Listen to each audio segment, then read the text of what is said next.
Okay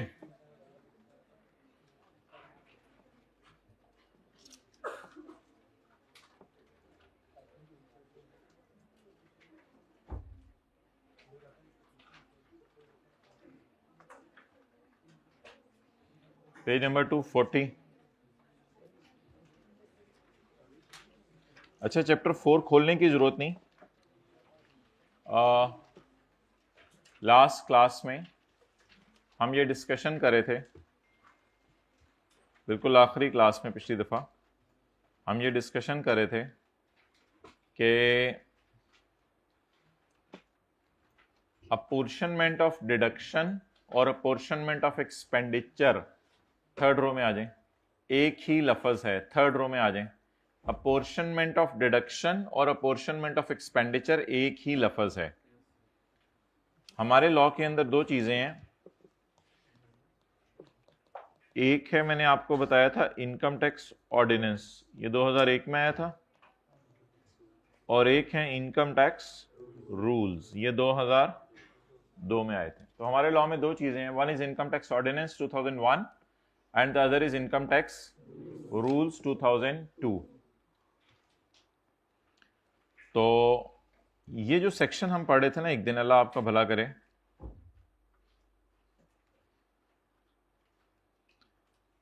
ये section था apportionment of deductions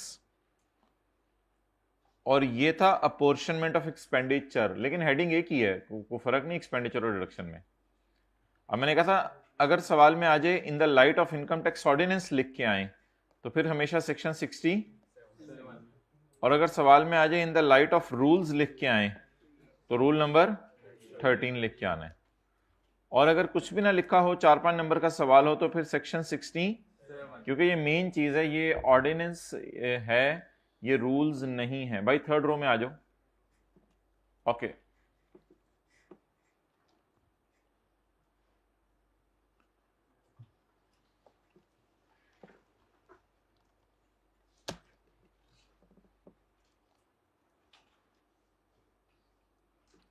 हाँ, जो पास्ट पेपर का सवाल था उसमें मेरी नज़र नहीं पड़ी थी, उसमें उसने स्पेसिफिकली हाइब्रिड में स्टूडेंट ने बताया था कि इनकम टैक्स ऑर्डिनेंस का लफ्ज़ लिखा हुआ है। What do you understand by concept of apportionment under income tax ordinance, यानी रूल्स के तहत नहीं, ऑर्डिनेंस के मुताबिक। तो सेक्शन 67 लिख के आ जाएंगे 5-6 नंबर का। Okay, next.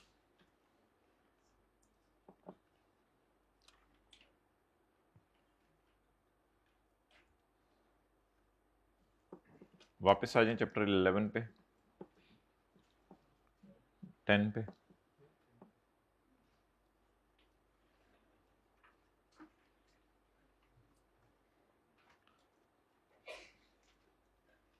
अच्छा जी, एक हमने डिस्कशन ये की थी कि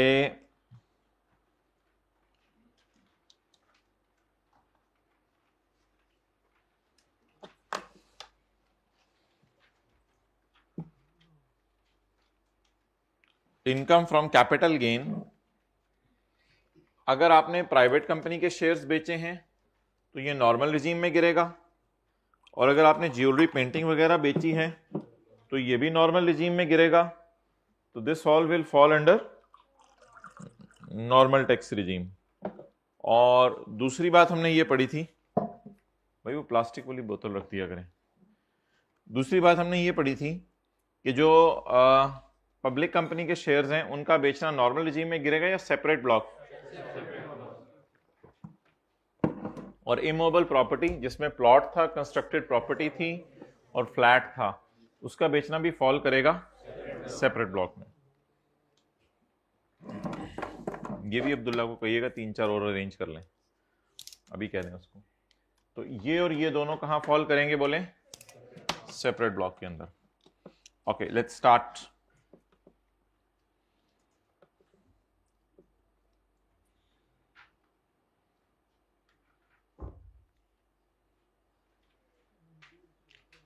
अब कई दफा ऐसा होता है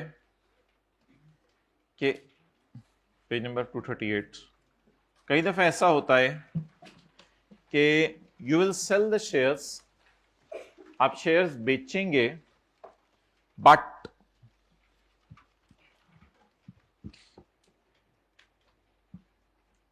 वो शेयर्स का बेचना सेक्शन 37 में फॉल करेगा।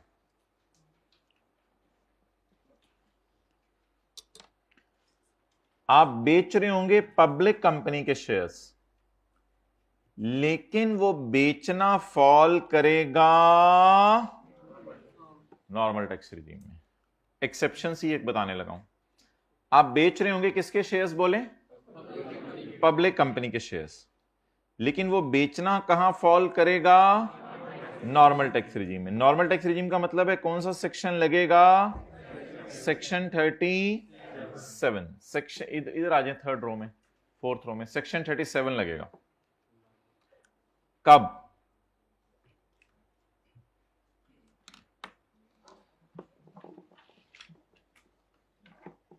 आप लिस्टेड कंपनी के शेयर्स बेचने होते हैं स्टॉक एक्सचेंज के जरिए। अगर आप लिस्टेड कंपनी के शेयर्स स्टॉक एक्सचेंज के जरिए ना बेचें और कोई बारों बार गेम करने की कोशिश करें और स्टॉक एक्सचेंज को बीच में ना डालें, और इसके साथ साथ नेशनल क्लियरिंग कंपनी एक पाकिस्तान में है, NCCPL, नेशनल क्लियरिंग कंपनी एक पाकिस्तान में है, उससे ट्रांजैक्शन रूट ना कराएं। जब आप शेयर्स बेचते हैं तो नेशनल क्लियरिंग कंपनी जो है इस ट्रांजैक्शन को रूट करती है और वो एविडेंस गैदर करती है कि आपने ये शेयर्स पब्लिक कंपनी के सही तरीके से बेचे हैं या नहीं बेचे, लिस्टेड कंपनी के सही तरीके से बेचे हैं या नहीं बेचे। तो अगर आप स्टॉक एक्सचेंज और NCCPL को बायपास करके शेयर बेचने की कोशिश करें तो फिर वो शेयर्स का बेचना सेक्शन 37A की बजाय सेक्शन 37 में गिर जाएगा। अच्छा, उसका नुकसान ये होता है कि आपको पता है सेक्शन 37 वालों के ऊपर टेबल 1 और 2 लगता है। टेबल 1 और 2 में रेट बड़े हाई हैं, इधर 37A में तो 15% तक रेट है, उससे ज्यादा रेट नहीं है, तो उधर रेट बड़े हाई हैं। और एक और भी नुकसान होगा आपको, जब 37A में जो चीज गिर जाएगी ना, फिर उसमें नोशनल एक्सपेंसेस भी माइनस करने की इजाजत नहीं है। नोशनल एक्सपेंस पता है ना, वो जो -0.5%, पता है ना, क्लासें ले रही है ना, मतलब ओके ओके। अच्छा भाई, उनको जरा बुलाइएगा, टीए को।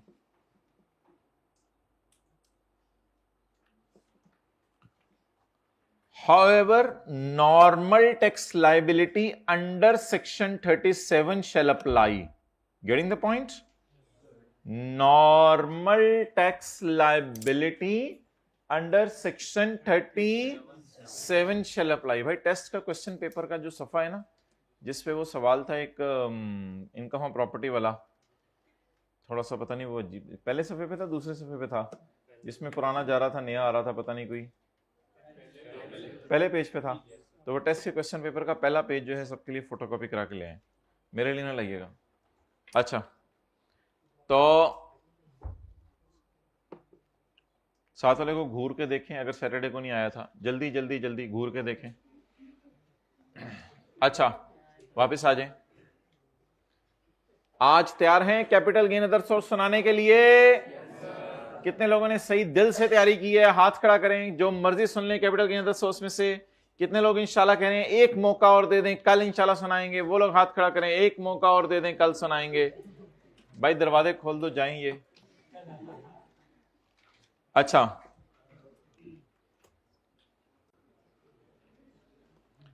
however, normal tax liability as applicable under section 30 shall apply on disposal of listed company shares. साथ वाले को देखें, है लिस्टेड कंपनी के शेयर पे क्या लागेगा? Shares of listed company made otherwise than through stock exchange and which are not settled through stock exchange से भी रूट कराना जरूरी है और national clearing company Pakistan limited से भी रूट कराना जरूरी है, वरना वो शेयर्स का बिकना कहां गिर जाएगा? सेक्शन 30। और अगर सेक्शन 37A में गिर गया तो इसका क्या मतलब होगा? ये तो लिखा ही हुआ है यहां, नॉर्मल टैक्स लाइबिलिटी लगेगी, एनटीआर नॉर्मल टैक्स रिजीम में गिर जाएगा। Okay, next, shares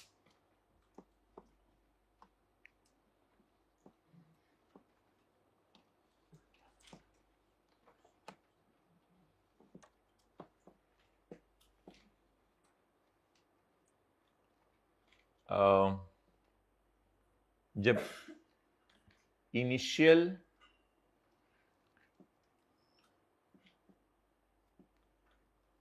public offering ये होती है कि कंपनीज जो है इनिशियली शुरू में पहली दफा पब्लिक को शेयर्स ऑफर कर रहे होते हैं। शायद आपने सुना हो लफ्ज इनिशियल पब्लिक ऑफरिंग। तो कंपनीज वाले शुरू में, यानी पहली दफा समझ लें, इनिशियल पहली दफा पब्लिक को शेयर्स अपने ऑफर कर रहे होते हैं। अच्छा, जब कंपनीज पब्लिक को अपने शेयर्स ऑफर कर रही होती हैं तो इसे कहते हैं इनिशियल पब्लिक ऑफरिंग।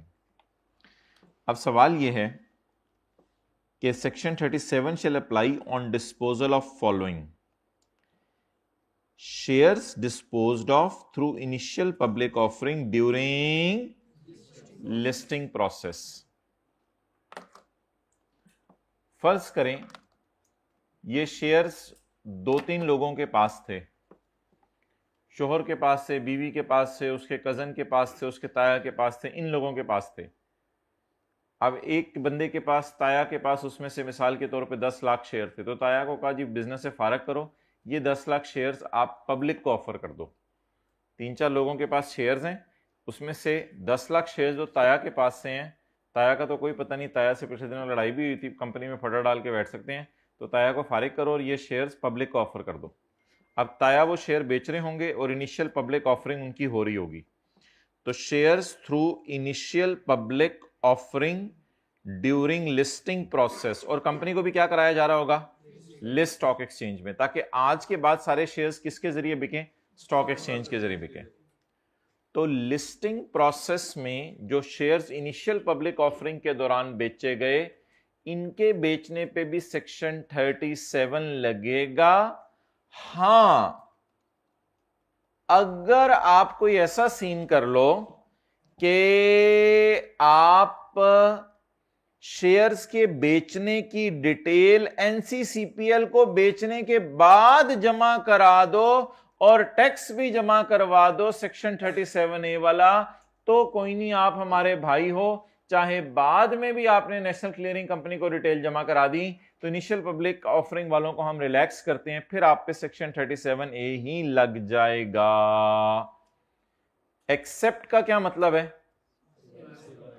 एक्सेप्ट का क्या मतलब है? आप क्या ऊपर क्या लिखा हुआ है, क्या लगेगा? 37 लगेगा। और नीचे क्या लिखा हुआ है? क्या? अच्छा, तो अब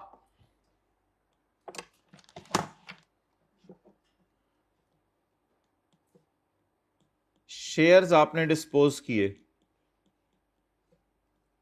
no stock exchange involve and no NCCPL, तो सेक्शन 37। अच्छा, शेयर्स आपने डिस्पोज किए इनिशियल पब्लिक ऑफरिंग के जरिए, तो क्या लगेगा? सेक्शन 37। सबर, शेयर्स आपने डिस्पोज किए इनिशियल पब्लिक ऑफरिंग के जरिए, बट डिटेल आपने एनसीसीपीएल को दे दी, detail is given, but detail to NCCPL is given, बाद में डिटेल आपने आपको दे दी, एंड टैक्स पेड, और टैक्स आपने पे कर दिया जो 15% बन रहा था, फिर आपको रिलैक्सेशन है, आप पे क्या लगेगा? सेक्शन 37A लगेगा। तो 1 में ये बात की है और 2 के अंदर ये 2 बातें की हैं। कुछ समझ आई, नहीं समझ आई? तो initial public offering general rule में कहां जाएगी? सेक्शन 37। लेकिन अगर इनिशियल पब्लिक ऑफरिंग का गवर्नमेंट को बता दें एनसीसीपीएल को और टैक्स भी जमा करवा दें तो फिर कहां चली जाएगी? Section 37A। 37 और 37A में फर्क क्या है? 37 वालियों को सिर्फ इनकम में ऐड किया जाता है, फिर लेस नहीं किया जाता। इनको न्यूमेरिकल के फेस पे डाल के ऐड किया जाता है, फिर लेस किया जाता है, फिर इन पे अलग रेट लगाए जाते हैं। 37A के मुताबिक जमा कराएंगे आप।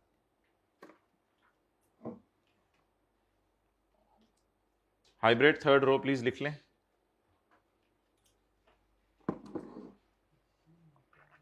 थोड़ी मेहरबानी होगी।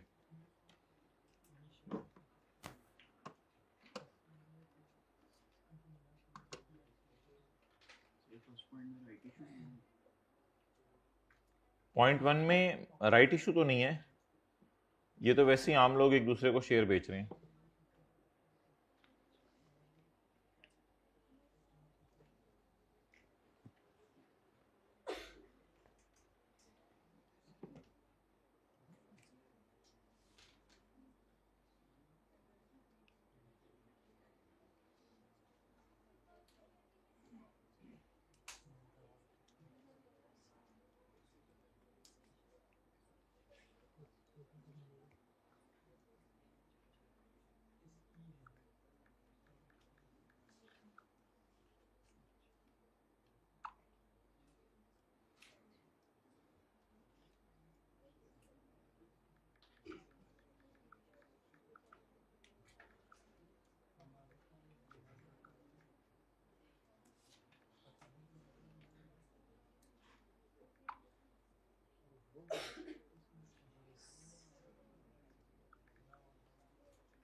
Okay, next.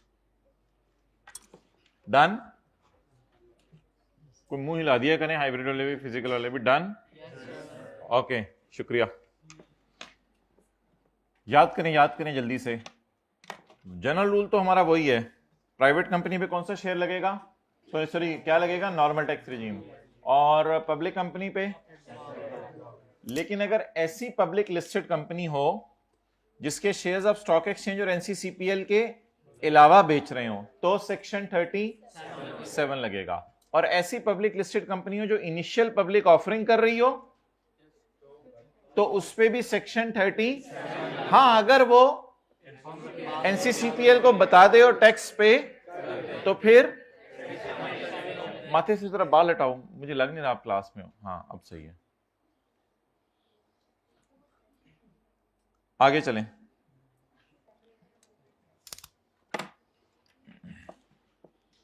अच्छा, अब ये वो वाली डिस्कशन खत्म हो गई। अब जो हमारी डिस्कशन नोशनल एक्सपेंसेस वाली है वो शुरू होने लगी है। That is an independent new discussion and entirely new बात जो हमने न्यूमेरिकल्स में कर ली हुई है। In case of market based transactions, market based transactions कहां होती हैं? स्टॉक एक्सचेंज में ही होती है ना, मार्केट तो स्टॉक एक्सचेंज है। In case of market based transactions, market based transactions कहां होती हैं? In stock exchange. In case of market-based transactions in stock exchange involving any security, जिसमें कोई security involve हो, a notional expense equal to 0.5% of sale and 0.5% of cost shall be applied instead of actual charges नहीं लिए जाएंगे, actual charges नहीं लिए जाएंगे।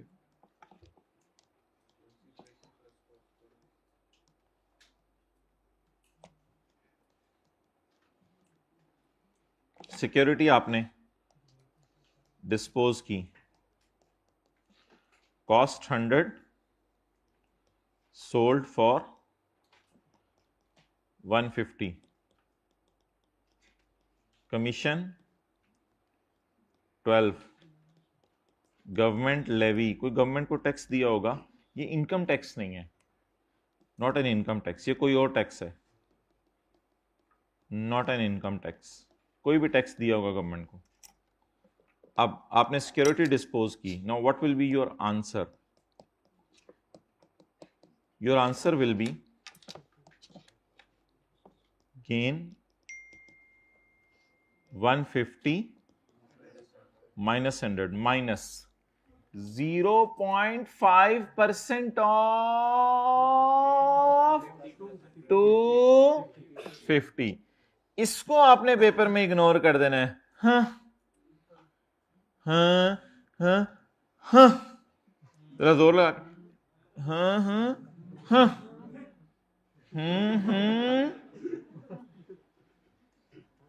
करें सारे दूसरे इसको। हाँ, हाइब्रिड में भी आवाजें आए। हाँ हाँ हाँ हाँ, तो इन दोनों को आपने इग्नोर कर देना है। बताएं 48.75 नोट कर लें। तो किसको इग्नोर करना है? एक्चुअल ये इनकम टैक्स नहीं है, कोई और टैक्स होगा, गवर्नमेंट ने कोई भी टैक्स लगाया होगा शेयर बेचने पे, हो सकता है कोई सूबे की गवर्नमेंट लगाती हो, कोई भी लगाती हो, not an income tax. Income tax तो हम खुद निकालेंगे इस पे। रिपेयर को भी इग्नोर नहीं करते थे, उसकी जगह क्या माइनस करते थे? तो यहां भी एक्चुअल खर्चों को इग्नोर कर दें, उसकी जगह क्या माइनस कर दें? Notional expenses. ये नोट क्यों नहीं करे? सेकंड नंबर नोट्स घर रह गए हैं भाई, एक सफा मंगवा के दो टीए रूम से, या साथ वाले दे रहे हैं रजिस्टर से फाड़ के, देख लें, जल्दी करो, देख लो अब कौन जीतता है। या आप ला दो टीए रूम से, या साथ वाले को रजिस्टर से दे दें, पिछली रो वाले रजिस्टर से दे दें, कोई दे दें अगली रो, जल्दी जल्दी जल्दी। जी जी बिल्कुल, हाइब्रिड में आए, कोई मसला ही नहीं। लेट आना है तो बंदे को रिलैक्स रहना चाहिए, लेट आना क्या प्रॉब्लम है?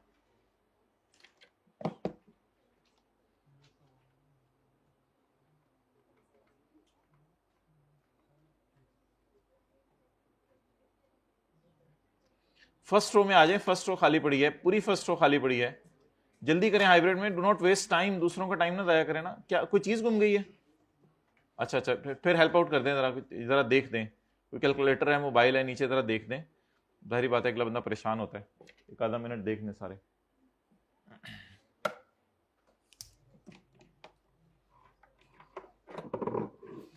वरना फिर आप उधर ऑफिस में चले जाएं और जाके उनको बता दें कि है, ताकि वो कैमरे में चेक कर लें।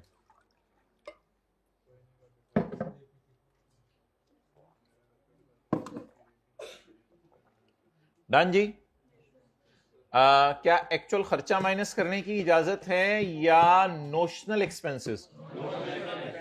इन case of security, in case of if the transaction is market based. Market based means कहां से रूट हो रही है? स्टॉक एक्सचेंज से।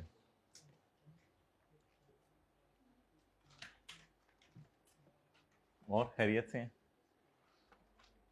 बड़ी मुझे खुशी हो रही है, एक बंदा जो है वो घुटने को बिल्कुल ऊपर रख के ऐसे बड़े मजे से जो है वो बैठा हुआ है। भाई वापस इसी तरह हो, मुझे इस पर कोई एतराज नहीं, आप जैसे पढ़ने में कंफर्टेबल हो, बट ये ना हो कि मैं सुनूं और आपको आता ना हो। आई एम सीरियस, आपने लेट के क्लास लेनी है, लेट के क्लास लें, दीवार के साथ टेक लगानी है, दीवार के साथ टेक लगाएं। आपको यहां तक इजाजत है कि आप सरों का तेल सर पे लगा के आए और दीवार को तेल से खराब कर दें, यहां तक आपको इजाजत है, लेकिन पढ़ें सही, पढ़ें सही। व्हाइट वॉश तो हो ही जाना है, ये गन तो मारती रहते हैं बच्चे, सामने भी देखें क्या क्या लिखा हुआ है किसी ने, दिल की बातें सारी इधर ही लिखने का मौका मिलता है। इन केस ऑफ, जो मर्जी करें बट पढ़ें, इन case of market based transactions in stock exchange involving any security, a notional expense equal to 0.5% of sale and 0.5% of cost will be applied instead of। Instead of का मतलब समझ आ गया ना? हाँ, इंस्टेड ऑफ का ये मतलब होता है ना। हाँ, इन दोनों को क्या कर दें? इग्नोर कर दें। इन दोनों को हमने देखा है? नहीं देखा। मसलन किस किस को इग्नोर करना है? और बहुत से लोग जिंदगी में इग्नोर करते हैं। किस किस को इग्नोर करना है? Brokerage, commission, levy and other related, बोले बोले बोले बोले बोले इंसिडेंटल एक्सपेंसेस, जरूरी एक्सपेंसेस, इनको इग्नोर कर दें।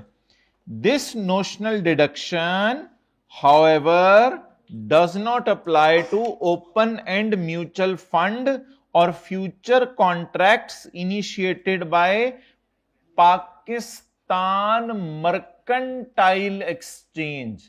ये मर्केंटाइल एक्सचेंज कौन सी होती है? पाकिस्तान मर्केंटाइल एक्सचेंज, जहां शेयर्स बिकते हैं या गुड्स बिकती हैं? गुड्स बिकती हैं। अब ये लाइन जो है ना, असल में ना वो किसी चीज को ना कहीं से निकालता है। अब वो जो किसी चीज को यहां से निकाल रहे हैं ना, वो निकालना अगर तो आपके सिलेबस में है तो फिर मैं बताऊंगा कि निकाल के कहां रिक्लासिफाई करना है। इसकी एक मिसाल सुनिएगा जरा तसल्ली से। हमने निकाला था, क्या करने इसी को, अच्छा, हमने निकाला था लैंड एंड बिल्डिंग और प्लांट एंड मशीनरी के किराए को प्रॉपर्टीज से। मैंने आपको प्रॉपर्टी के चैप्टर में उसे निकालना भी सिखाया और अदर सोर्स में उसको लाना भी सिखाया। यहां पर हम कह रहे हैं कि नोशनल एक्सपेंस माइनस नहीं करना दो लोगों ने। फिर ये दो लोग क्या करें वो आप सीए फाइनल में पढ़ेंगे। तो इसलिए इस प्रोविजन को थोड़ा सा मैं रट्टा कहा करूंगा। जब वो कह रहा होगा ये वाली चीज यहां नहीं लगेगी, फिर यहां क्या लगेगा वो हमारे सिलेबस में नहीं है, तो फिलहाल इसको निकाल दें।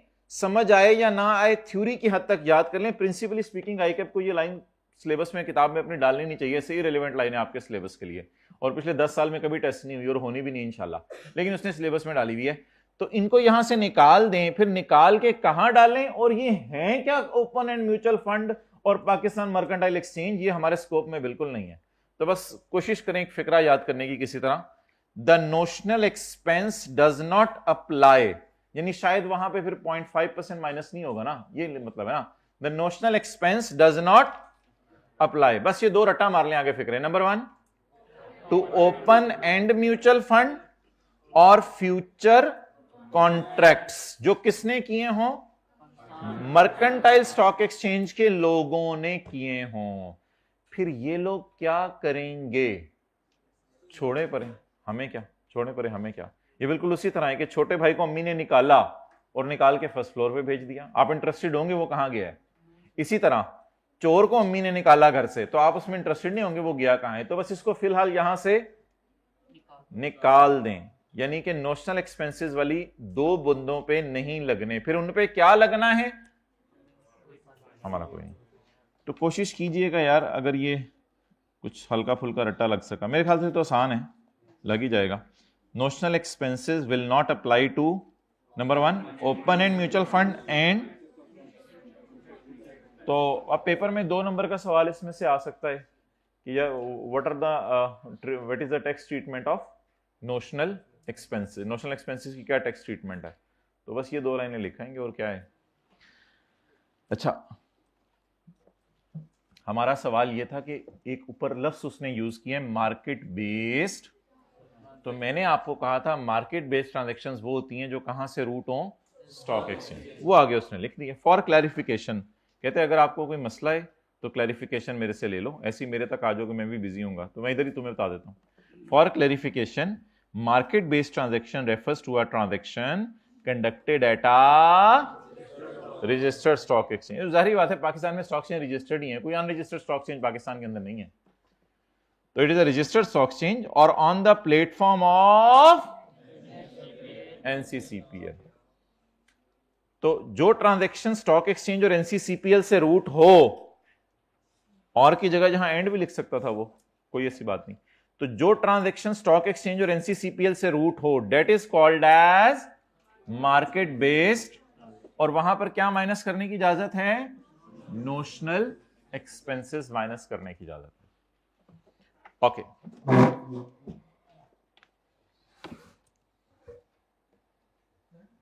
जी कौन सा? देखो बस लॉ में ये लिखा हुआ है कि जब आप सिक्योरिटीज बेचें तो आपने एक्चुअल खर्चे माइनस नहीं करने, बल्कि उसकी जगह 0.5% of sale price plus purchase price minus कर देना है। जी माय डियर, कुछ सवाल आपके जहन में आ रहा है इससे तो पूछें। यह क्लियर हो गया? आवाज आ रही है? माइक आपके पास है? ठीक है, तो जब भी आप सिक्योरिटीज बेचें तो एक्चुअल खर्चे इग्नोर करें और क्या करें उसकी जगह 0.5% of sale price plus purchase price, इसे क्या कर दें, माइनस कर दें।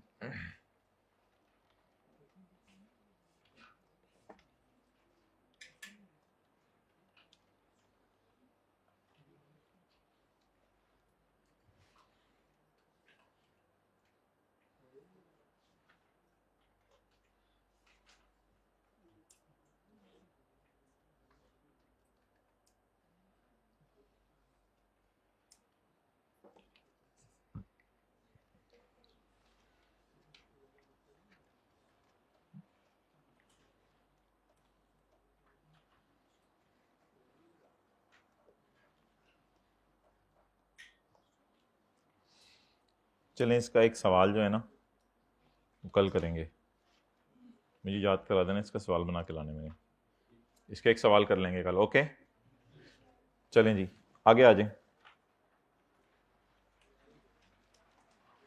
पेज 240।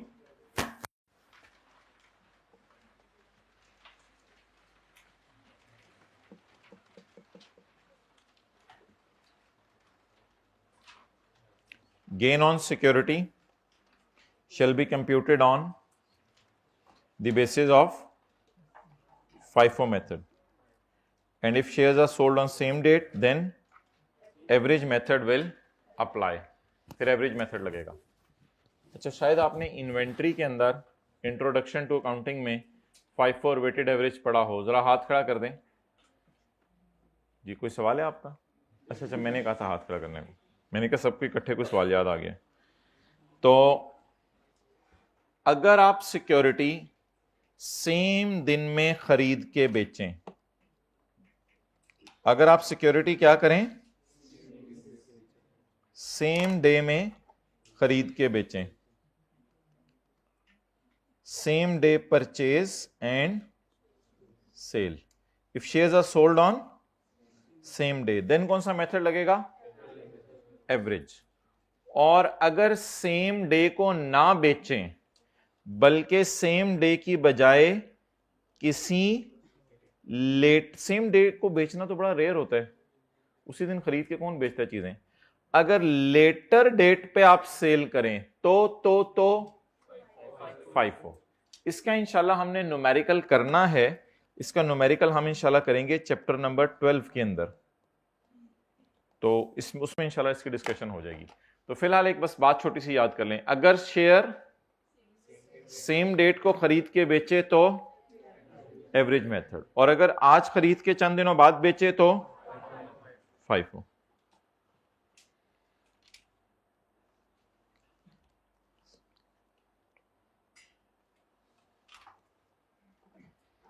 अच्छा जी, एक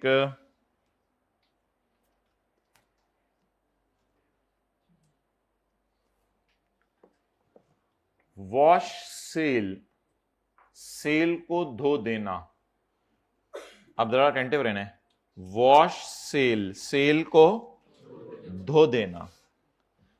हुआ ये कि आपने जो है वो एक मोबाइल खरीदा, सॉरी बेचा, आपने अपना मोबाइल बेचा और शाम को आप जो है उस मोबाइल को यूज कर रहे थे। अब आपने एक तरफ बेच भी दिया मोबाइल और दूसरी तरफ शाम को उसको,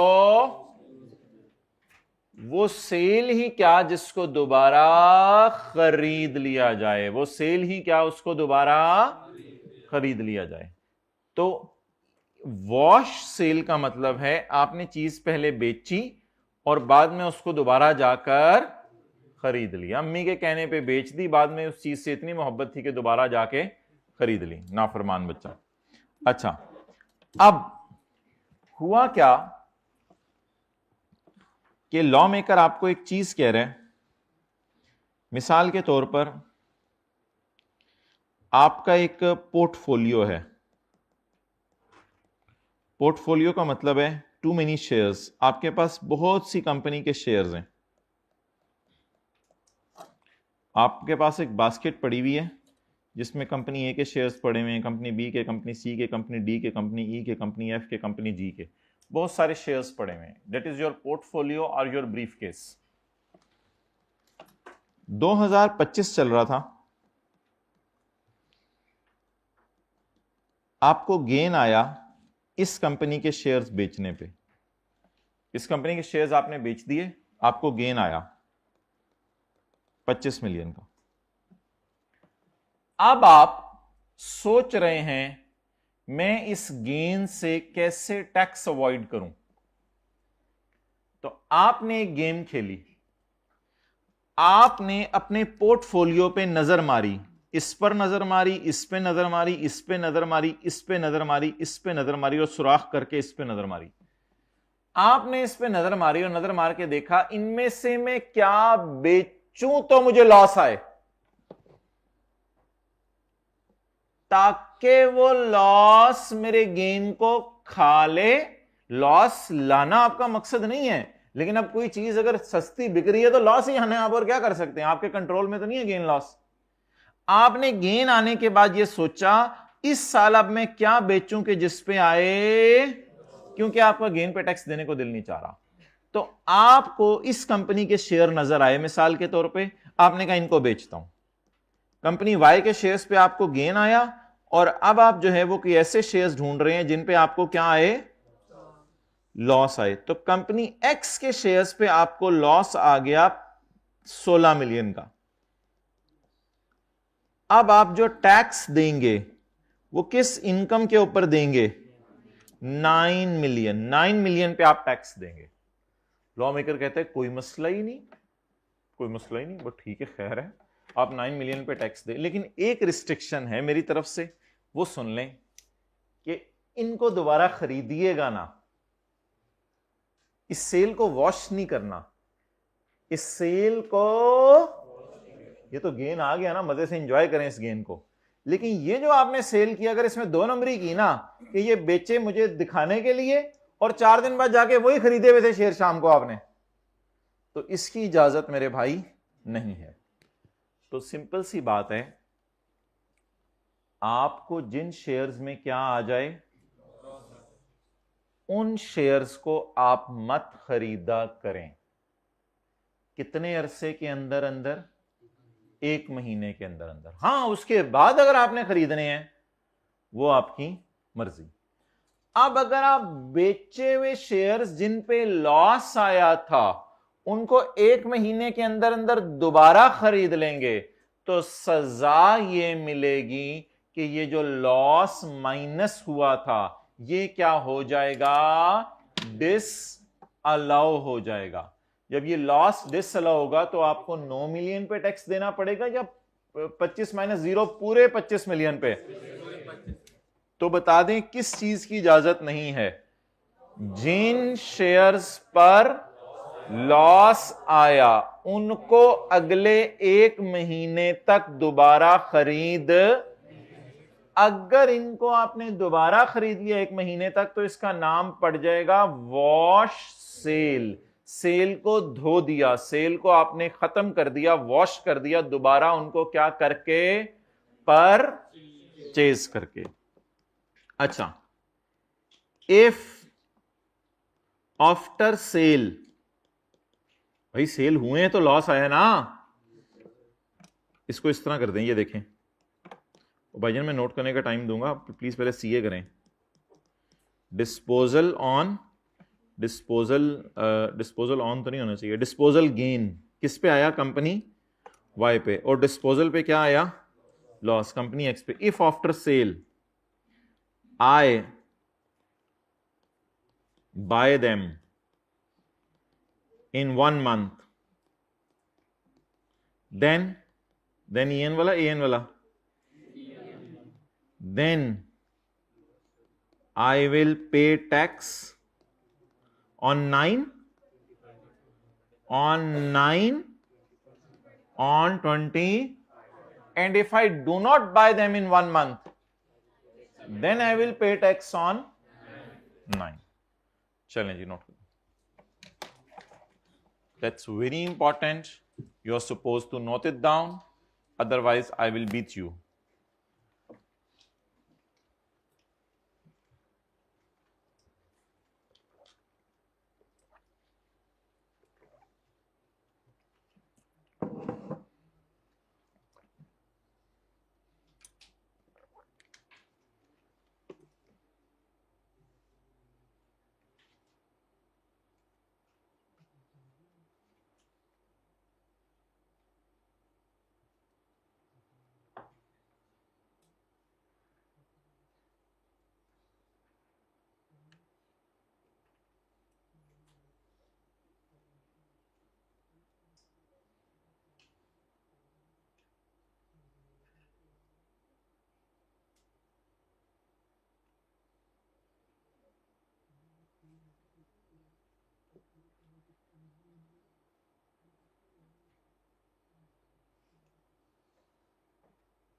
चलें जी आगे।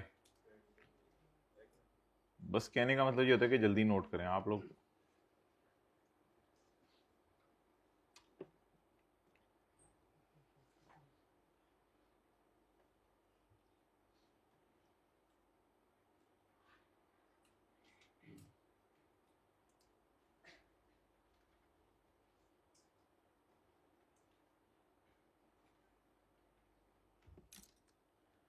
चलो चलिए, दुनिया थी उस नुखड़े।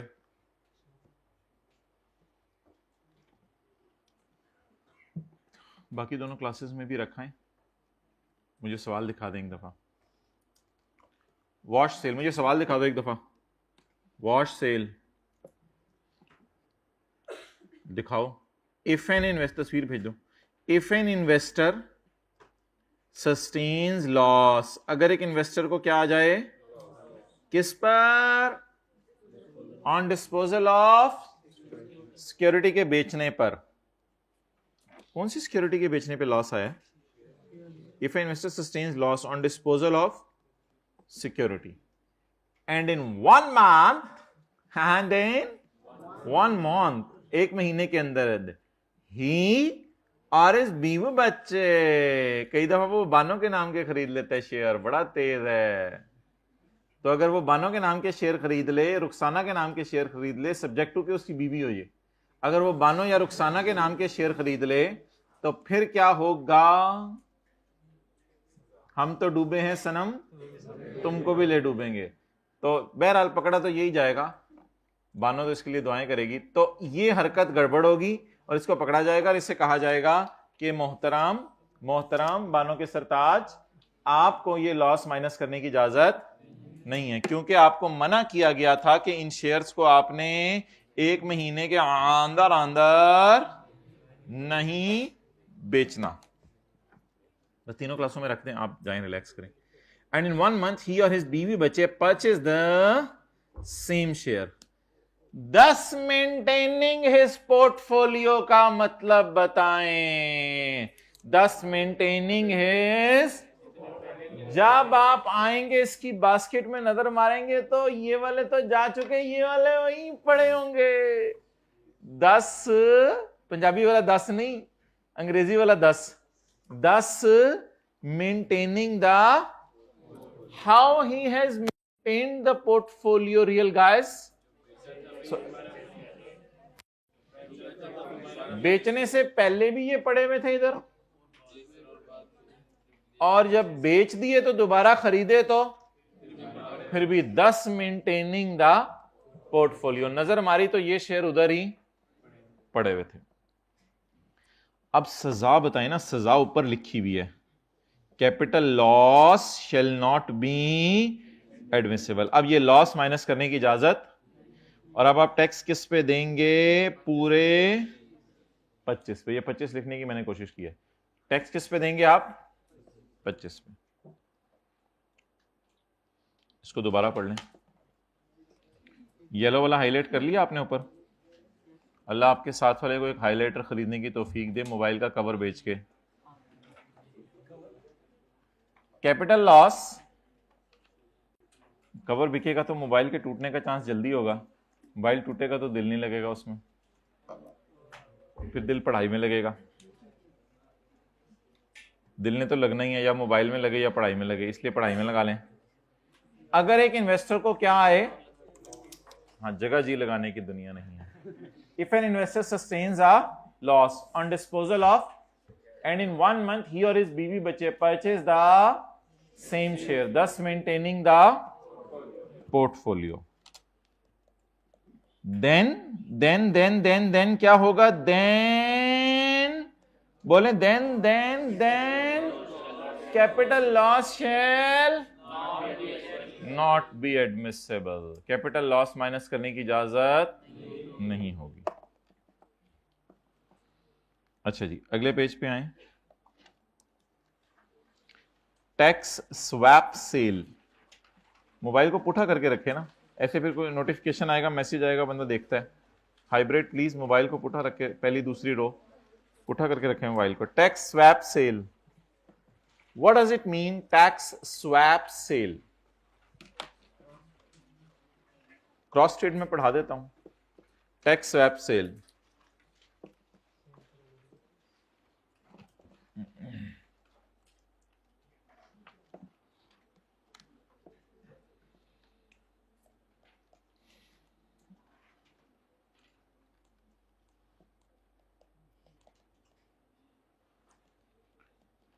कंपनी बिस्किट के आपने शेयर्स बेचे, आपको गेन आया 30 का, और कंपनी बाटा के आपने शेयर्स बेचे, आपको लॉस आया 18 का। जवाब 12 पे आपने टैक्स देने। If you purchase shares of company service, आपको पता है सर्विस भी जूते बनाती है, जूते, ये भी जूते बनाते मारते हैं और ये भी जूते बनाते हैं। If you purchase shares of company service, नहीं याद रहेगा तो ठीक है, फिर हश पपीस कर लें। हश पपीस से तो जूते ही जहन में आते हैं, नहीं परस तो नहीं मेरे जहन में आ रहा, जूते आ रहे हैं, मैं क्या करूं। If you purchase shares of company hush puppies, अगर आप हश पपीस के शेयर खरीद लें, स्टिल 18 विल बी डिसअलाउड। 18 क्या हो जाएगा? डिसअलाउ हो जाएगा। 18 क्या हो जाएगा? डिसअलाउ हो जाएगा। स्टिल 18 विल बी, बोले बोले बोले बोले बोले, अभी भी 18 डिसअलाउ हो जाएगा। रीजन बताएं क्या है? आपने शेयर्स तो बदल लिए, लेकिन आपने ऐसी कंपनी के शेयर खरीदे वो भी जूते मारती थी, वो भी जूते बनाती थी। तो शेयर तो आपने, खड़े हो, खड़े हो आप, आपको कॉन्सेप्ट ज्यादा अच्छा समझ आएगा। अब ये ट्रांसफर हो रहा है कॉन्सेप्ट, फील कीजिएगा। आपने शेयर्स तो बोले बोले बोले बोले बोले बोले बेच दिए, आपने शेयर्स तो बैठे, आपने शेयर्स तो बेच दिए बाटा के, लेकिन जब खरीदने की बारी आई तो आपने खरीदते हुए बाटा के नहीं खरीदे, लेकिन ऐसे ही इदारे के खरीद लिए जिससे जूते ही बनाने हैं, तो इसकी भी इजाजत नहीं है, इंडस्ट्री बदलनी थी। हां, if you purchase shares of company Honda जो गाड़ियां बनाती है, नाउ 18 विल बी अलाउड, फिर 18 अलाउ हो जाएगा, क्योंकि अब आपने जो है वो इंडस्ट्री भी बदल ली है। होंडा वाले तो जूते नहीं, होंडा के जूते हैं, मैं देखें ना, होंडा जूते बना रही है, मैंने होंडा के जूते पहने हुए। ठीक है, नोट करें जी। तो इधर उधर की ना बात कर, तू बता कल तेरे घर संडे आया था? संडे आया था कल आपके घर? कैसा रहा, एंजॉय किया संडे को? टेस्टी था?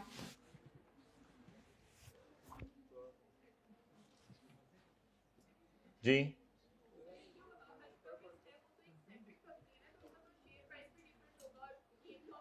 बस वो लॉ मेकर कह रहे हैं कि अगर आप सेम इंडस्ट्री में रहेंगे तो सेम इंडस्ट्रीज आमतौर पे सेम तरीके से रिएक्ट करती हैं। जैसे गवर्नमेंट जूते की इंपोर्ट की इजाजत दे दे बाहर के मुल्क से, चाइना से, तो फिर बाटा सर्विस हश पपीज वाले सारे ही परेशान होंगे कि हमारी सेल पे फर्क पड़ेगा।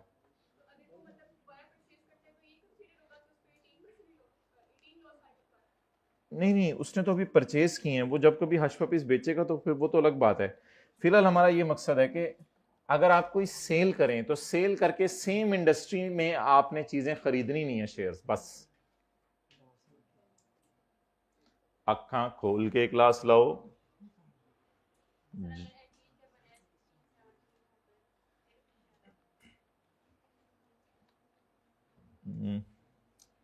नहीं, मुझे समझ नहीं आया आपका सवाल। देखें इधर 16 है, तो बस 16 विल बी डिसअलाउड। दो सवाल रिपीट करें, मुझे नहीं समझ आया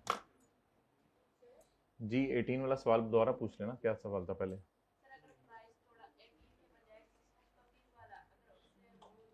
नहीं नहीं, हश पपीज वाला शेयर आगे जितने मर्जी का खरीदें उससे कोई फर्क नहीं पड़ता, हमने बस इस 18 को डिसअलाउ करना है। हश पपीज वाला शेयर जितने मर्जी का खरीदें आप।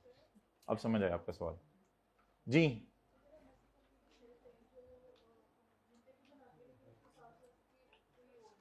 हाँ बस ठीक है, फिर आप अलाउ कर दें।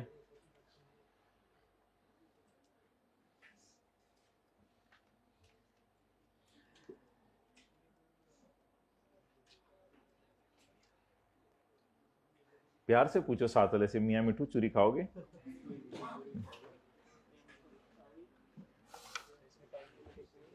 चूरी कौन सी, शक्कर वाली खाते हैं चीनी वाली? चीनी वाली जाने दो यार।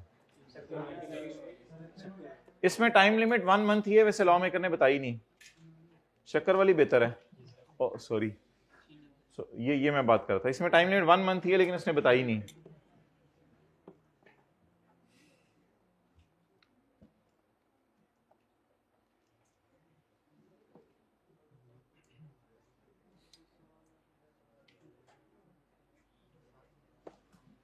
अल्लाह जो इंशाल्लाह आपको बबलू देंगे ना, उनको शक्कर, देसी घी, खालिस दूध और टैक्स स्वैप सेल,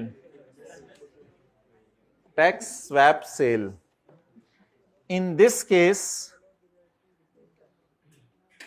साथ वाला शर्मा क्यों जाता है ऐसी वाला सुन के? अल्लाह देंगे इंशाल्लाह। In this case investor who realised loss, in this case investor who realized, इनको उठा दें जरा, in this case investor who realized does not repurchase the same share. In this case he chooses another same या similar security in the same sector का मतलब बताएं। Industry same है ना, उसका भी काम जूते मारना है, इसका भी काम जूते मारना। इसके जरिए उसने कोशिश की है कि वो टैक्स को एलिमिनेट करे, यही कोशिश की है ना। इसके जरिए उसने कोशिश की है वो टैक्स को एलिमिनेट करे। देखें, ये बाटा कंपनी के शेयर्स बेचना मकसूद नहीं होता, लेकिन आपको बिस्किट वाली पे इतना गेन आ गया होता है कि आपको गेन पे टैक्स देते हुए डेथ आ रही होती है, मौत आ रही होती है, तो आप उस गेन को कम करने के लिए असल में शेयर्स बेचते हैं। फिर through this he has eliminated the tax, इसने टैक्स भी बचाने की कोशिश की है, एंड थ्रू दिस, इतने से ये वाली गेम करके इसने टैक्स बचाने की कोशिश की है। बाद में तो उसने खरीद लिया ना, क्योंकि बेचना का दिल ही नहीं था उसका। Through this he has eliminated the tax and has maintained the portfolio. No, the portfolio is changed now. अब किसके शेयर है हमारे पास? हाँ, he has maintained the portfolio at same risk return profile. इस बात का मतलब बताएं, he has maintained the portfolio at same risk return profile. उसके पोर्टफोलियो की प्रोफाइल का रिस्क सेम है, शेयर सेम नहीं है। रिस्क कैसे सेम है? रिस्क कैसे सेम है कि गवर्नमेंट अगर कह दे आज के बाद पाकिस्तान में जूते बनना बंद, तो बाटा भी जूते बनाते हैं, हश पपीज भी जूते बनाते हैं, दोनों परेशान होंगे। तो रिस्क दोनों का सेम है। इसी तरह गवर्नमेंट अगर कह दे आज के बाद बाहर का जूता नहीं आएगा, तो बाटा वाले भी खुश, हश पपीज वाले भी खुश कि लोकल इंडस्ट्री प्रमोट होगी और हमारे मजे होंगे। रिटर्न प्रोफाइल कहते हैं इसे। और अगर गवर्नमेंट इनके बारे में इनके टैक्सेस बढ़ा दे, गवर्नमेंट का जूते बनाने वाले 20-20% टैक्स और देंगे, तो रिस्क बाटा का भी बढ़ गया, हश पपीज का भी रिस्क बढ़ गया।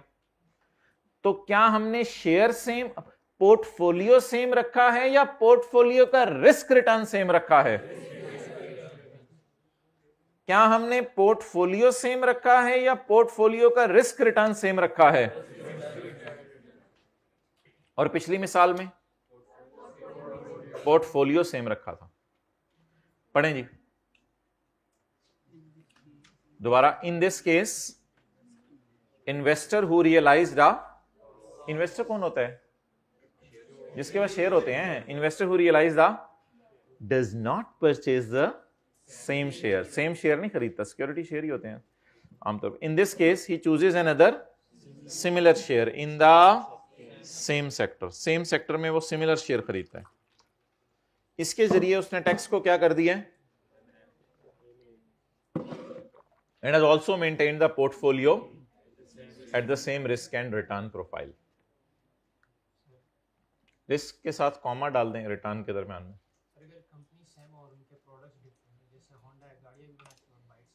फिर इजाजत हो सकती है।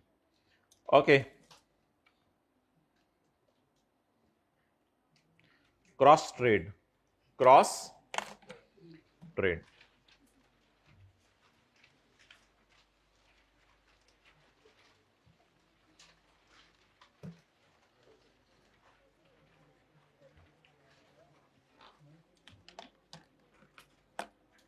अच्छा भाई,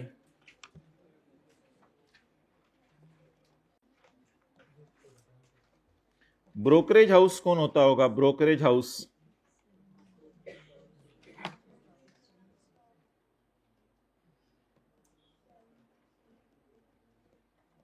जो बड़े लेवल पे शेयर खरीदता बेचता है, ब्रोकर्स जिन्हें कहते हैं। ठीक है, ब्रोकरेज हाउस। ये बबलू का है और ये बबलू के कजन का है। ये बबलू के कजन का है। अब हुआ क्या कि इसको गेन आया 50 ट्रिलियन का, ज्यादा होगी, और इसको गेन आया 70 ट्रिलियन का। अब ये इस गेन के ऊपर बिलियन, अब ये इस गेन के ऊपर टैक्स नहीं देना चाह रहे। अब बबलू अपने कजन को वो शेयर बेचेगा जिससे बबलू को लॉस आए, और बबलू का कजन बबलू को वो बेचेगा जिससे बबलू के कजन को लॉस आए। कहते हैं ये कोऑर्डिनेशन तुमने करने की कोशिश की तो दोनों के लॉस फर्क कर दूंगा। साल के एंड पे बोरियां की बोरियां जा रही हैं, क्या हो रहा है जी? बबलू अपने कजन को जो है वो शेयर बेच रहे जिनपे लॉस आए, और इसी तरह बबलू का कजन किसको शेयर बेच रहे हैं? बबलू को बेच रहे ताकि बबलू के कजन को लॉस आए। तो अब अगर इधर से इधर शेयर बिके और क्या आया? लॉस। लॉस आया मिसाल के तौर पे 30 का, इसको फर्ज कर लें इसको भी लॉस आया, जितना मर्जी लॉस आया उससे कोई फर्क नहीं पड़ता। लॉस 42 का आया, कोई लॉस आना जरूरी आना बराबर नहीं है। लेकिन ये लॉस कैसे आया? ये वाला जो लॉस आया था इसकी वजह से ये लॉस आया और इसकी वजह से ये लॉस आया। तो इसका नाम क्या है? क्रॉस। उसको जो 42 का लॉस आया वो इसकी वजह से आया, इसकी वजह से इसको बेचने से 42 का लॉस आया और उसको इसको बेचने से 30 का लॉस आया। ये लॉसेस में माइनस करने की इजाजत नहीं है। अगर पता चल जाए कि ये रीशफलिंग किस लिए हुई थी, सिर्फ लॉस को रिकॉर्ड करने के लिए, आगे वही बात है कि 1 महीने के अंदर अंदर अगर इन्होंने खरीद लिए तो ये चीज इनकी पकड़ी जाएगी। अगर नहीं खरीदे फिर कोई मसला नहीं, फिर आप अपने कजन को बेचें, फिर आप अपने फूफा को बेचें, ताया को बेचें, परदादा लकड़दादा को बेचें, उसमें कोई मसला नहीं। लेकिन आप 1 महीने के अंदर अंदर खरीदे मत दोबारा। तो that is like a cross trade, इसकी इजाजत नहीं है। ये जो शेयर्स बेचे हैं उनके ऊपर जो लॉस है, मिसाल के तौर पे शेयर होंगे 32 मिलियन के, वो आपने 2 मिलियन के बेच दिए तो 30 का लॉस आ गया।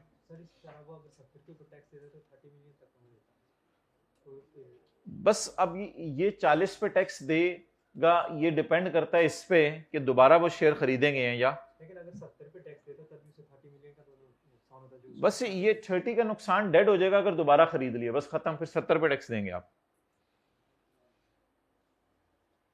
जी। तब तो ये दोनों सेल कर दें एक दूसरे को तो लॉस डिडक्ट जरूर होगा, लेकिन अगर बाद में पता चल जाए कि इन्होंने महीने के अंदर अंदर दोबारा खरीद लिए हैं तो फिर वो जो लॉस डिडक्ट हुआ है वो डिसअलाउ हो जाएगा।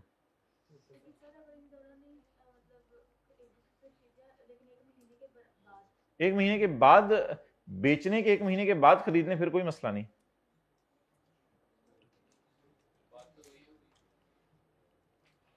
ठीक है 1 महीने बाद लेने, 1 महीने बाद तो प्राइसेस में जमीन आसमान का फर्क हो जाता है, तो एक एक दिन से प्राइसेस का फर्क पड़ता है। मारना नहीं है हाइब्रिड में, सेकंड लॉस हो, हाथ नहीं चलाने।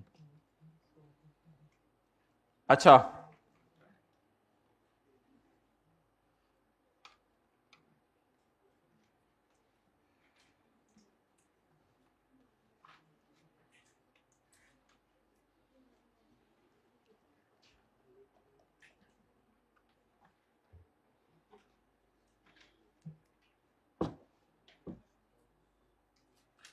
वेयर, मोबाइल यूज करते हुए, where coordinated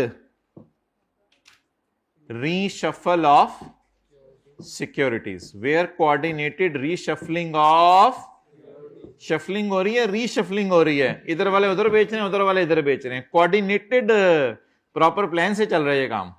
where coordinated reshuffling of securities between two related accounts of, कई दफा एक इन्वेस्टर अपने ही अकाउंट से बीवी के अकाउंट में बेच देता है।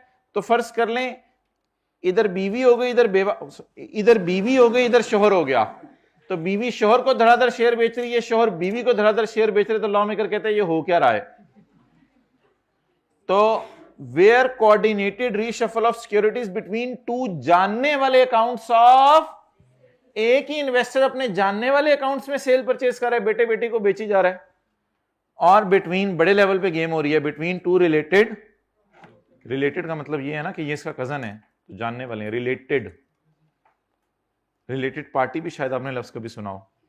इज अंडरटेकन, ऐसा क्यों हुआ है, to artificially realise capital loss. इस सारी बोरियों के जाते जाते एक बंदा आया, इस सारी बोरियों के बिकते बिकते एक बंदा आया, उस बंदे ने आके कहा कि इतनी बोरियां बिक रही हैं, मुझे भी दे दो, माना कि तुम बबलू के कजन हो, तो मैं तो टिंकू का कजन हूं। उन्होंने कहा नहीं, तुम्हें नहीं बेचे जाएंगे, थर्ड पार्टी को बीच में नहीं डालना, क्योंकि ये तो कोऑर्डिनेशन हो रही है, reshuffling, without selling the securities to an outsider को नहीं बेची जाएंगी। हां, अगर आउटसाइडर को बेच दें फिर तो मजे हैं, फिर क्या मसला है, कोऑर्डिनेशन उसी को कहेंगे जब आपस में बेची जा रही हो, और अगर आउटसाइडर को बेच दें फिर तो खैर है, फिर क्या मसला है, फिर तो कोई मसला नहीं जी।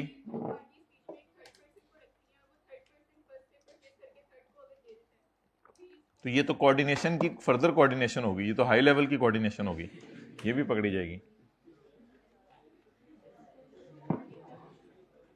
फिर भी डिसल हो जाएगा। एसेंस तो वही है ना ट्रांजैक्शन की। वो कैसे पता चलेगा, बस तहकीक से पता चलेगा। अब ये लॉ, ये कैसे पता चलेगा एक बंदा 183 डेज पाकिस्तान में रुका है या नहीं रुका, ये तो सच ही बोलेगा बंदा। ओके, सवाल निकाल लें।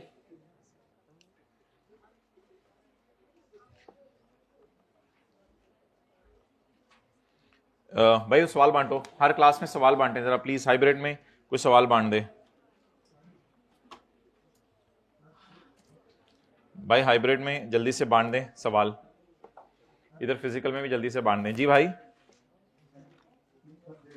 हाँ, 3 बंदे हों, क्लास के बाद आ जाओ यार, इट्स वो क्या कहते हैं, हमारे सिलेबस के एतबार से बात है ना, होगी नो प्रॉब्लम, क्लास के बाद आओ, मैं आपके सवाल एंटरटेन करता हूँ इंशाल्लाह, ठीक है, टीयर रूम में आ जाए। असल में भाई लॉ के अंदर जो है ना, बात को आप फैलाना चाहें तो बहुत फैला भी सकते हैं, कोई मसला नहीं, लेकिन ऑब्वियसली आई कैप का जो टेस्टिंग लेवल है वो सीए फाइनल वाला नहीं है, तो इसलिए हमने अपने सिलेबस के अंदर रहते हुए डिस्कशन करनी है, वो तो हर प्रोविजन पे एक लंबी बहस हो सकती है। तो आपका सवाल मैं ज़रूर इंटरटेन करूंगा, क्लास के बाद आ जाओ। अच्छा यार, कुछ ऑनलाइन वाले हजरात शायद ऐसे हों जो ये लेक्चर लेट ले रहे हैं और उनके पास बुक अवेलेबल हो, अगर उनके पास जो है वो बुक अवेलेबल है तो वो हजरात ऐसा करें, ये जो टेस्ट में सवाल आया था ना, अभी ये जो कल परसों टेस्ट हुआ है, इस टेस्ट के अंदर जो सवाल आया है, तो ये सवाल आपको चैप्टर नंबर 18 के अंदर जो है वो मिल जाएगा। तो वो ऑनलाइन वाले हजरात जिन्होंने सेशन लेट ज्वाइन किया है और उनके हाथों में किताब है, तो वो हजरात जो है चैप्टर 18 निकाल लें। बेशक नाम बताएं क्या है बाजी का?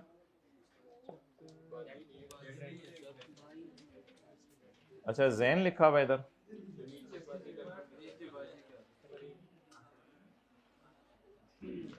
फरहीन कौन बोल रहा है? हाथ खड़ा करें। पेज नंबर कौन से बुक का? नुमान अब्बास।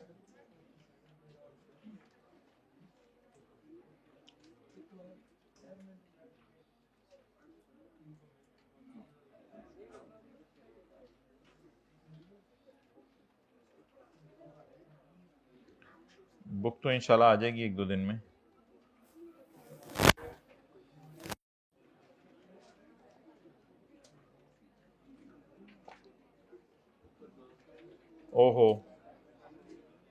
ये तो सारी फिगर्स और सब उसने चेंज किया हुआ है।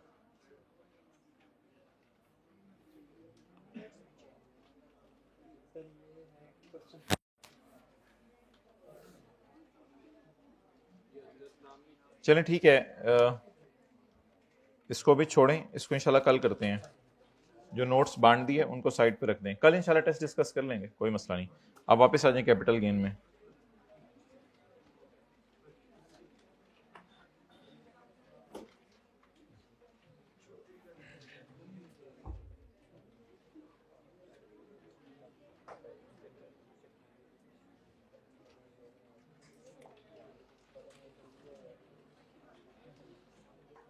पास papers,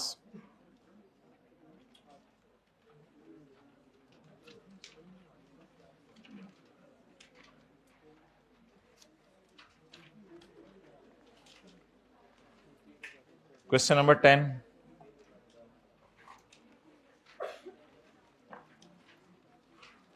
Zaheer sold a painting, खामोश रहे, Zaheer sold a painting to his brother on 10 April 2017 for ₹2 million. Question 10 हो गया था, 11 नहीं हुआ था, 10 भी हो गया था, ठीक है। 9 भी, हाँ 9 नहीं हुआ, ठीक है। सालिहा इज अ रेजिडेंट पर्सन, भाई नोट्स नहीं चाहिए भाई, छोड़ो ना यार, नोट्स नहीं चाहिए। She disposed of the following assets during tax year 2007। इसमें जो जो पॉइंट मैं करवाऊंगा वो आपने करना है सिर्फ, पॉइंट 2 और 4। She sold jewellery for 23 lakh which was purchased by her husband in March 2005 for 13 lakh and gifted to her on the same date, और उसी दिन शोहर ने उसको गिफ्ट कर दी थी। अच्छा मुझे बताएं इसकी सेल प्राइस क्या होगी, 23 लाख और कॉस्ट 13 लाख। तो क्या ज्वेलरी पर गेन आया या लॉस आया? लॉस आया। She sold for 23 lakh which was purchase for 13 lakh, तो ज्वेलरी पर क्या आया? और ये गेन किस हेड में जाएगा? Income from. तो बोलें jewellery falls under the definition of capital asset and the gain of 1 million will be chargeable under the head capital gain. सवाल की रिक्वायरमेंट पढ़ें क्या लिखा हुआ था, डिस्कस। नेक्स्ट जी, पॉइंट 4, ऑन 20 अक्टूबर 2006, ये 2007 का साल बनता है ना, खामोश रहना, असल में यकम जुलाई 6 से अगला साल शुरू हो चुका है ना। On 20 October 2006 she sold a dining table. Saleha जज्बाती हुई है, कभी ज्वेलरी बेच रही है, कभी घर की डाइनिंग टेबल बेच रही है। कल भी एक बंदा जज्बाती हुआ था उस दिन। अच्छा, तो he sold a dining table to Fahim for ₹18,000 which she had purchased on 15 May for 15,000 for her. Dining tables का कारोबार है बाजी का, या बाजी इस डाइनिंग टेबल के ऊपर बैठ के खाना खाती थी? डाइनिंग टेबल के ऊपर बैठ के क्या खाती थी? खाना खाती थी। तो अगर ये डाइनिंग टेबल के ऊपर बैठ के खाना खाती थी तो डाइनिंग टेबल पर्सनल मूवेबल है। डाइनिंग टेबल भी हिलती थी, ये भी हिलती थी, तो डाइनिंग टेबल क्या हो गई? Personal movable property. तो लिखें डाइनिंग टेबल ऑफ बाजी इज, जल्दी लिखें, डाइनिंग टेबल ऑफ बाजी, ऑफ सालेहा लिख दें, जो मर्जी लिख दें। डाइनिंग टेबल ऑफ बाजी इज पर्सनल मूवेबल प्रॉपर्टी, हिलेबल है ना। देयरफॉर, आप लिख रही हैं, ये थर्ड लिख लें, क्लास में आए हैं, फीस दी है ना सबने। Therefore it does not fall under the definition of capital asset. It does not fall under the definition of capital asset. So gain is not chargeable.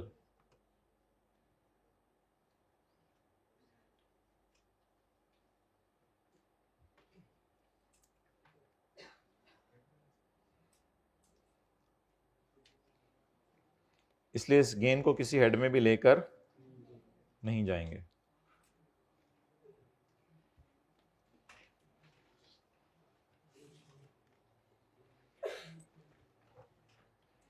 अच्छा जी, इसके बाद मोहतरम ये क्वेश्चन नंबर 2 है, ये आपने होम वर्क में करके आना है। क्वेश्चन नंबर 2,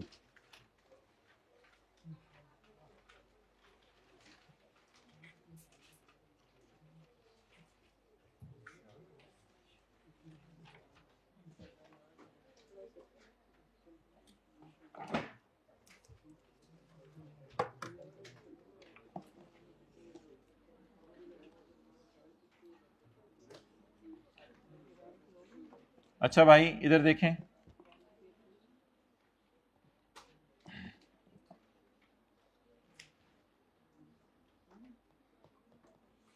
आपने कंपनी एक्स के शेयर बेचे, कंपनी एक्स के शेयर बेचे, तो इसमें 40% गवर्नमेंट ओन करी थी। 40% शेयर इसके कौन ओन करा था? गवर्नमेंट ओन करी थी। इसके बाद आपने कंपनी टी के शेयर्स बेचे,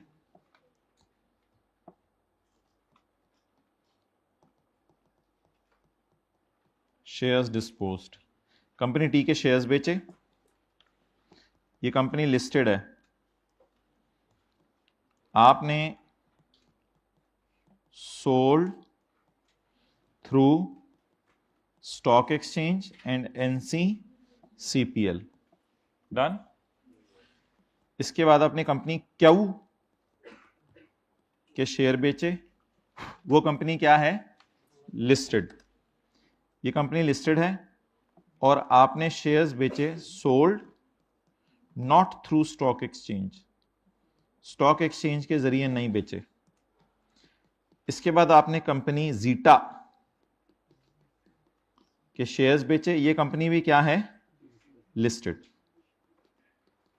इनिशियल पब्लिक ऑफरिंग में आपने बेचे शेयर्स, इनिशियल पब्लिक ऑफरिंग में, but details shared with NSE/CPL and tax is paid, और टैक्स आपने पे कर दिया सेक्शन 37A के मुताबिक। अच्छा जी, अदर, इसके बाद आपने जो है, जल्दी करें जो भी हाइब्रिड में जाने, इसके बाद आपने ज्वेलरी बेची, ज्वेलरी का कारोबार नहीं है, आपके जो जाती इस्तेमाल में थी, ये आपने बेच दी। Date of purchase, date of sale, cost, sold for,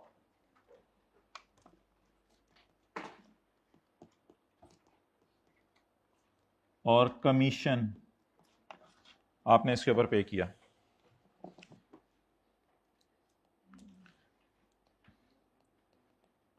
बाईस जून 2025, 22 जून 2025, 22 जून 2025, 22 जून 2025, 22 जून 2025, 22 जून 2025, यकम जुलाई 13, यकम जुलाई 2020, 2023, और यकम जुलाई 2024, यकम जुलाई 2023 और यकम जुलाई 2022 को आपने खरीदा था। यकम जुलाई 1980, ये डेट ऑफ परचेज हो गई।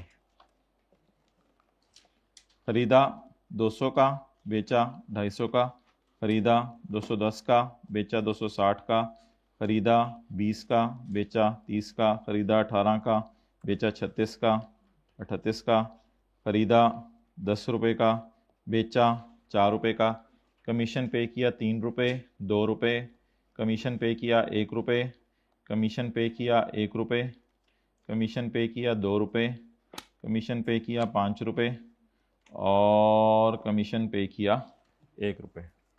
चलें जी, नोट कर लें। आधा मिनट है आपके पास नोट करने के लिए।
जी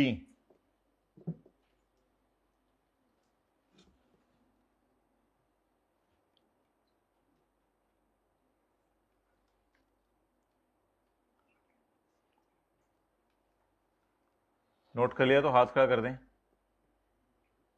well done hybrid, third row, last row, well done. इधर भी क्या ये पहले से कर रहे थे? पहले से कर रहे थे तो हाथ खड़ा करें। पहले से कर रहे थे, ओके शुक्रिया, कोई मसला नहीं। साथ साथ समझना चाहिए, कुछ बच्चे समझ लेते हैं साथ साथ नोट करने के, कुछ मेरे जैसे होते हैं नोट ना भी कर रहे हो फिर भी एंड पे समझ नहीं आती।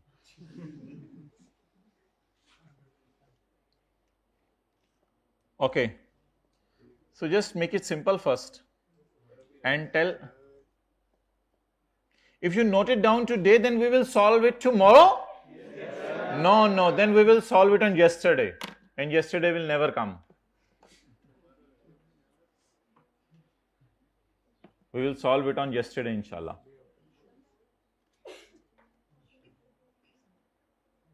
Really ajeeb people.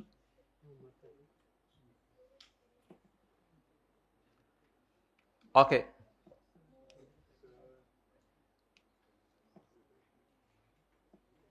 लाहौर की तारीख में सैटरडे को पहली दफ़ा ऐसा हुआ है कि आपके पूरे सेशन के हर बच्चे ने जो है वो टेस्ट दिया है।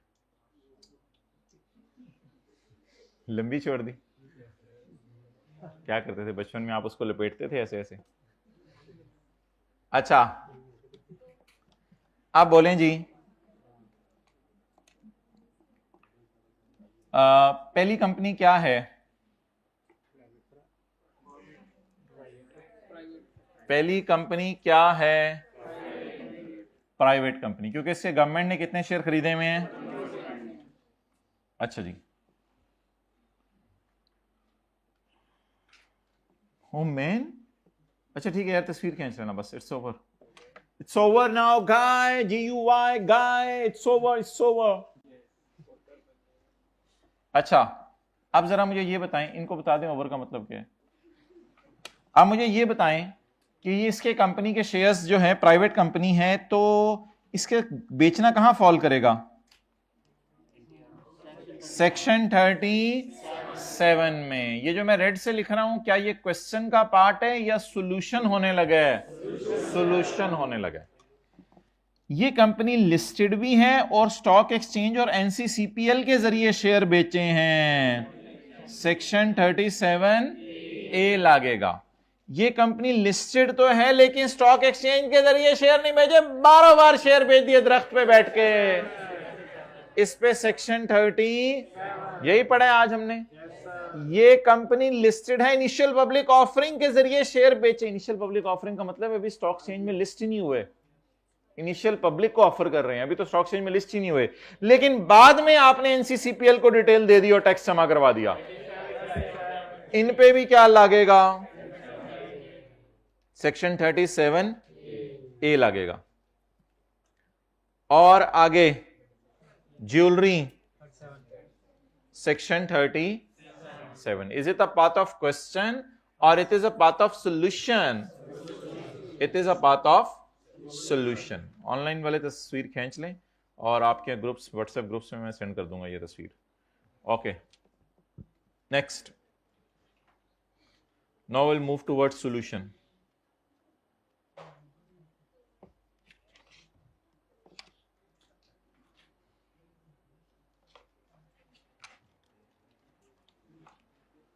जी,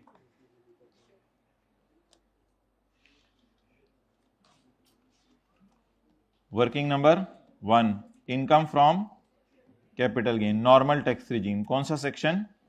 37। इधर इधर इधर देखें भैया, आप छोड़ें, क्वेश्चन आपको इंशाल्लाह पहुंच जाएगा। आप सॉल्यूशन को पहले समझे, फिर नोट करने का टाइम अगर हुआ तो मैं दे दूंगा, वरना कल कर लेंगे, हमें क्या जल्दी है, हमने कौन सा ट्रेन पे चढ़ना है, तो जहाज पे नहीं चढ़ते हम। अच्छा जी, कंपनी एक्स कितने के शेयर्स बेचे? 250 के। खरीदे कितने के थे? कमीशन कितना? 250 माइनस 200 माइनस 3।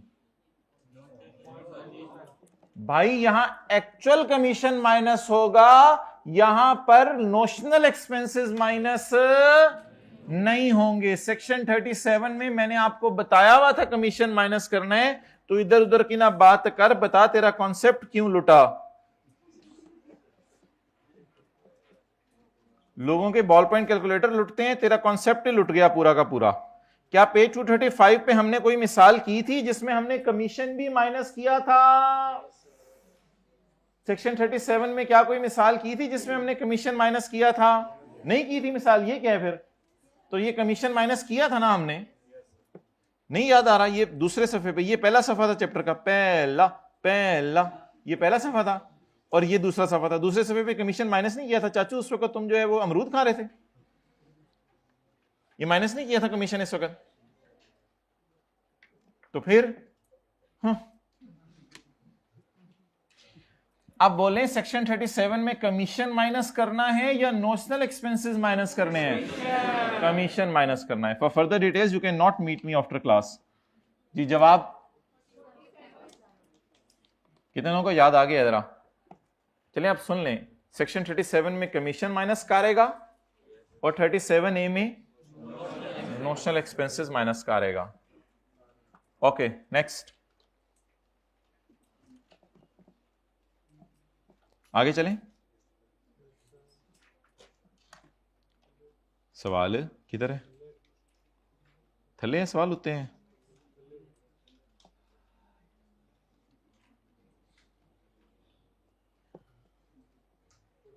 आगे चलें। अब ये कंपनी कौन सी है? लिस्टेड। टी तो मुझे भी पता है। ये कंपनी कौन सी है? लिस्टेड। और शेयर्स किससे बेचे हैं? स्टॉक। अब अगर स्टॉक एक्सचेंज से शेयर बेचे तो कौन सा सेक्शन लगेगा? 37A में एक्चुअल कमीशन माइनस होगा या नोशनल एक्सपेंस माइनस होगा? तो इसका इस पे उंगली रख के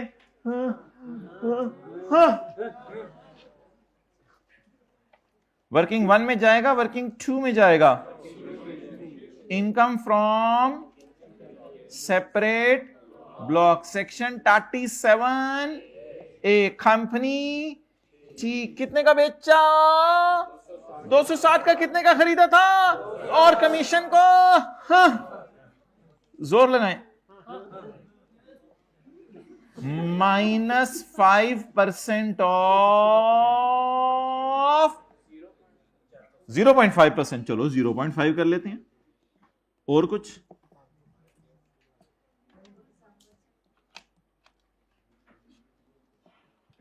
जी बोलें।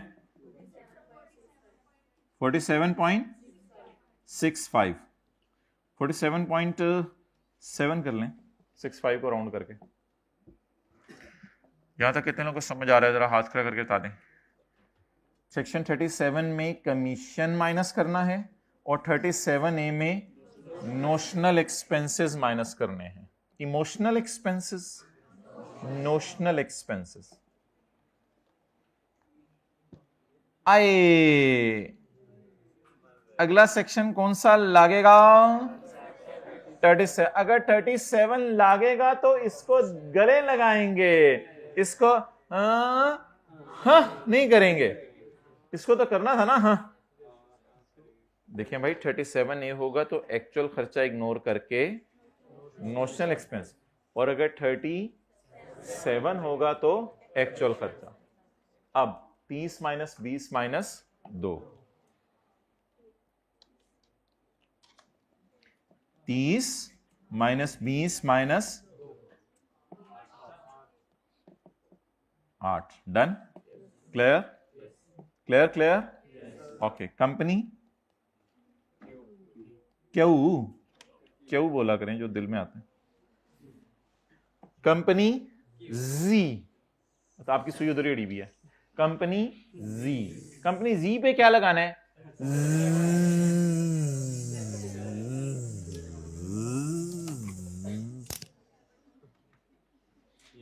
Section 37A। तो 37A में क्या करेंगे, तेरे में से तू माइनस करेंगे और इसमें हाँ की जगह क्या माइनस करेंगे, क्योंकि कौन सा सेक्शन लागे या लगवाऊं, ओके लगवाता हूं अभी। भाई टीका लेके आओ जी। Sale price 38, cost 18 minus 0.5% of 38 plus 18 19 okay guys, हर गाय इधर आए, गेटिंग द पॉइंट। जेवलरी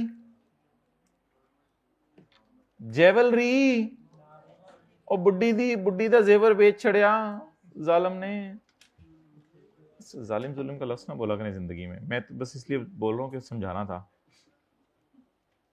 बुड्ढी की ज्वेलरी शायद बेची हो, कितने की थी, 4 रुपए का, 10 रुपए का कोका था, कोकी होगी फिर छोटी सी, 10 रुपए की कोकी थी और 4 रुपए की बेच दी। क्या आया, कोका बेचने पे लॉस आया।